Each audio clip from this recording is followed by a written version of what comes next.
분양가는 이 오피스텔도 한 1억 2천에서 1억 3천 정도, 그 다음에 원래 전세가가 1억 1천만 원 정도 됐던 건데, 지금 같은 경우는 금리도 올라가고 전세 사기라던가 이런 이슈 때문에 전세 가격이 많이 낮아졌단 말이에요. 전세 가격도 이제 2층 부동산 사장님 같은 경우는 정도를 얘기를 하시는 거고, 어떤 금액이 맞다 틀리다라고는 저희가 알 수 없어요. 근데 대신에 저희는 경매를 통해서 훨씬 더 저렴하게 취득을 하는 거고, 저렴하게 취득을 해서 그거를 월세를 놓는다 그래도 묶이는 돈이 거의 한 500만 원 정도 하고, 이자를 빼고도 한 20만 원에서 25만 원 정도 남을 수 있는 매물이기 때문에 한번 좀 보셨으면 좋겠고. 안녕하세요. 저희가 오늘은 청라에 나와서 지금 이 오피스텔 같은 경우가 24년도 7월 달에 입찰을 하는 오피스텔인데, 저희가 오늘 촬영할 컨텐츠는 청라에 와서 직접 현장에 임장을 하면서 부동산도 가보고 관리사무소 가서 미납관리비도 확인을 해보고요. 이게 얼마나 매력적이고 만약에 어느 정도의 입찰 가능성이 있고, 그 다음에 주변 상황이 어떻게 되는지 저희가 한번 직접 현장을 보면서 알려드리겠습니다. 지금 여기 오피스텔을 보면 이런 식으로 분양 임대돼 있잖아요. 이게 다 이제 건축하는 데에서 시행사가 이제 오피스텔을 지어 놓고 상가를 분양을 해야 되는데, 분양이 안 돼 갖고 1층 상가인데도 불구하고 되게 미분양된 게 많단 말이에요. 근데 이런 것들이 시간이 지나면 다 공매로 나오게 됩니다. 그래서 저희가 지금 이런 것도 어느 정도 되는지 회사 보유분이 있다라고 하는데, 저희가 한번 그것도 한번 촬영을 해 보시죠. 매매 좀 여쭤보려고 하는데, 써낸빌 테라스 매매가 혹시 얼마 정도 되는지. 원룸이나 1.5룸? 원룸으로. 네. 원룸은 지금 1억 정도에서 왔다 갔다 합니다. 1억 정도요? 네. 그러니까 왜 여쭤보냐면, 저희가 지금 여기 경매 나온 것 때문에 네네네. 그 저희가 입찰을 해서 저희가 전세 놓거나 매매를 하거나 하려고 하는 건데, 네네. 이게 실거래가 거의 없더라고요. 지금 보면. 지금 거의 오피스텔 거래가 잘 안 돼서 그쵸. 정상적인 가격은 전세는 한 전 정도. 네, 그쪽에서 왔다 갔다 하시는 거예요. 금방금방 빠지니까. 아, 네. 금방 빠져요. 네. 한 10건 거래된다면 그 중에 한 건 정도가 이제 실거주용으로 사시는 분들이 네. 있으실 거예요. 나머지 한 90%는 거의 대부분은 그럼 투자 수익을 위해서 내는 거기 때문에 전제가 껴있으면 훨씬 더 거래하기는 편하고, 지금 봤을 때는 이제 현실적인 금액은 1억이라고 봐요. 지금 지하철이 27년도 말에 개통할 거고, 그리고 이제 코스트코는 올해 8월에 좀 오픈할 거고.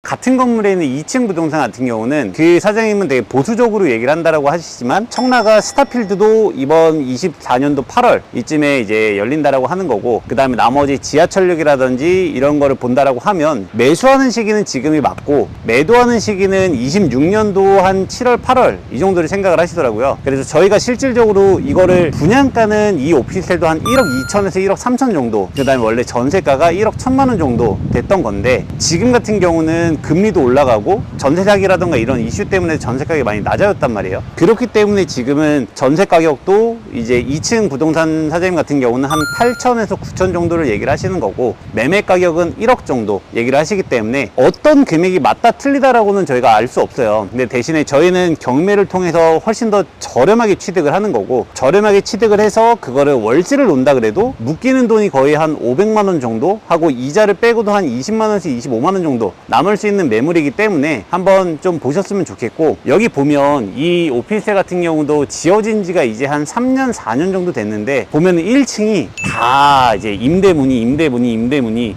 건물 자체에 입점되어 있는 상가가 많지가 않아요. 근데 저희가 이제 다음번에 가볼 것 같은 경우는 똑같이 경매로 나온 상가 물건인데, 한 군데는 이미 공매로 해서 낙찰이 됐고요. 다른 곳도 마찬가지로 낙찰은 됐지만 감정가가 6억 9천, 6억 중반 정도 되는 감정가에서 낙찰된 금액은 2억 초반이에요. 자영업을 하시거나 뭔가 내가 임대로 들어가야 되겠다라고 생각을 하시는 분들 중에도 상가를 분양받는 게 아니라 경매나 공매로 싸게 매입을 해서 어차피 똑같이 이자를 낼 거다라고 하면 내가 장사를 하면서 시세 차익도 벌 수 있고, 그 다음에 이제 리스백이라는 형태가 있는데, 그게 뭐냐면 내가 내 물건의 상가를 소유를 해서 내가 장사를 하면서 이거를 내가 수익률에 맞춰서 매각을 하는 거예요. 대신에 매각하는 사람한테 매수인 입장에서 장사를 몇 년 동안 더 지속을 하겠다라고 하면, 매입한 사람 같은 경우도 매달마다 들어오는 수익에 대해서 안정적으로 수익을 받을 수가 있기 때문에 그런 식으로도 매도를 할 수가 있거든요. 상가 물건 한번 가보도록 하겠습니다. 가시죠. 좋아요. 그래도 여기 물도 흐르고.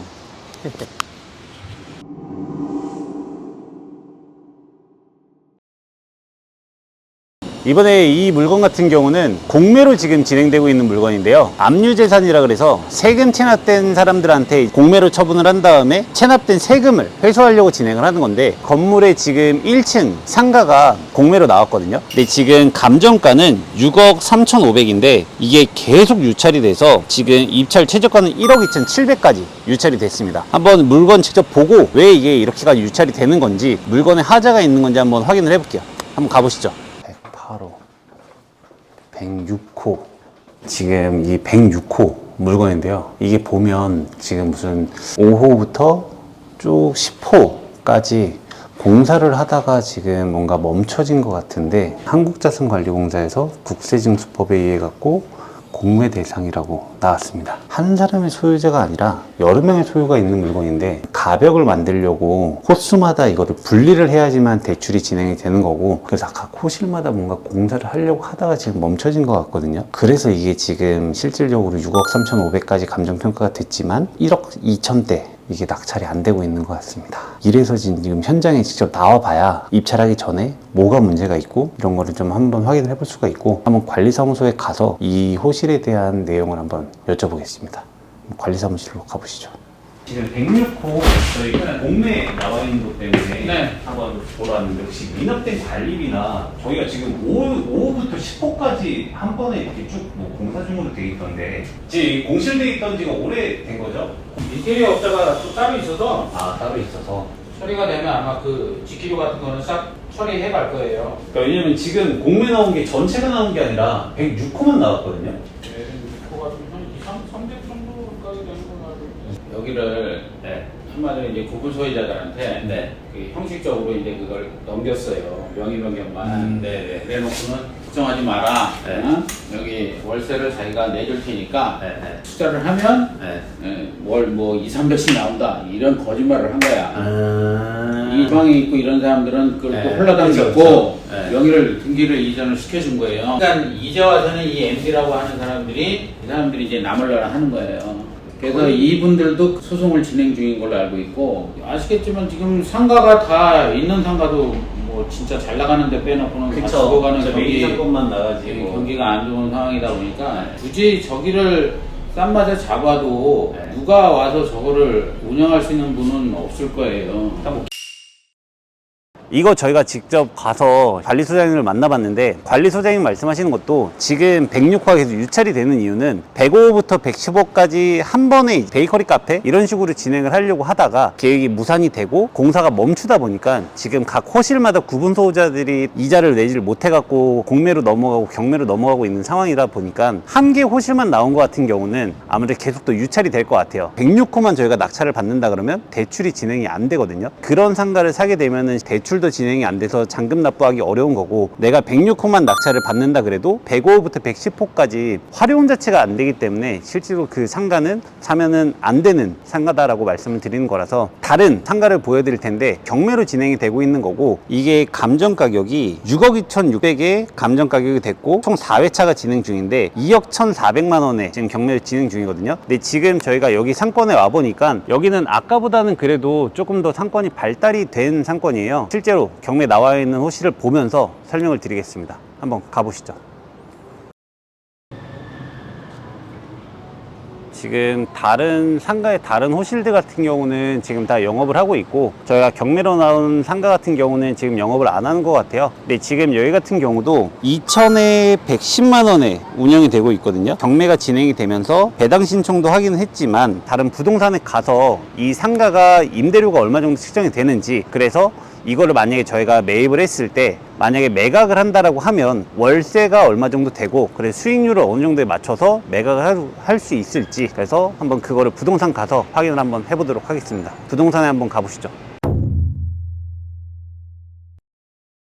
지금 저희가 아까 상가 봤던 것도 마찬가지로 임대할 사람이 없기 때문에, 그리고 만약에 지금 들어가서 장사를 한다 그래도 아무리 싸다 그래도 내가 뭔가 그거에 대한 엑시트 플랜이 있어야지만 실질적으로 내가 상가 같은 거를 들어갔을 때 입찰할 만한 값어치가 있단 말이에요. 근데 여기도 마찬가지로 보면 이쪽 상권, 아파트 바로 앞 상권이랑 진짜 한 블럭 차이, 도로 하나 끼고 있는 차이인데, 아파트 단지에 있는 상가는 공실이 진짜 하나도 없는 거고, 이쪽 도로 하나만 건너갖고 온 상가 같은 경우는 오피스텔하고 다 상권들이 있기는 하지만 임대가 붙어있는 상가들이 많단 말이에요. 그래서 지금 아파트에 있는 부동산 사장님한테 여쭤봤을 때 상가 같은 경우는 공실이 많기 때문에 바닥권리금이 있지도 않고, 그리고 지금 금리가 비싸기 때문에 상가를 매입하려는 사람들도 없고, 상가를 이제 매도를 할 때는 수익률이 몇 프로 나오냐에 따라 갖고 그거를 매도를 하는데, 지금 저희가 7% 매매할 수 있는 상가 수익률을 7% 정도만 돼도 매매를 할 수 있느냐라고 물어봤을 때,